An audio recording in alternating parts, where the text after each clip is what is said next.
پتہ ہے آپ اپنی زندگی سے بھلے خوش نہ ہو، پر کچھ لوگ ایسے بھی ہیں جو آپ جیسی زندگی جینے کے لیے ترستے ہیں۔ کوئی بات اگر زیادہ پریشان کرے تو اللہ سے کہہ لیا کرو، پھر بے فکر ہو جایا کرو کہ اب سب کچھ میرا رب سنبھال لے گا۔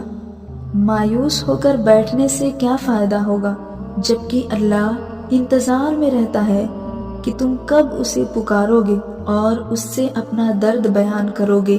جب درد حد سے زیادہ بڑھ جاتا ہے تو لوگ خاموش ہو جاتے ہیں۔ درد و غم کو اپنی بے بسی مت سمجھو، کیونکہ درد و غم ہم کو اچھی طرح جینا سکھا دیتی ہے۔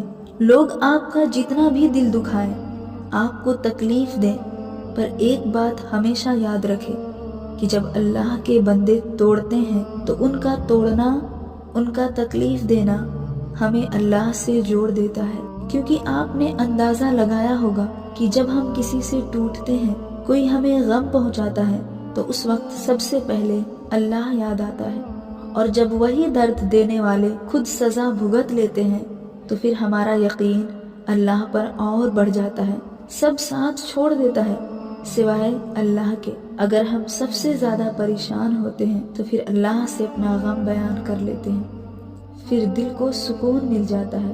اگر پریشان ہو تو پھر اللہ کے آگے جھک جاؤ اور اس سے اپنے سارے درد کہہ دیا کرو، انشاءاللہ دل کو سکون مل جائے گا۔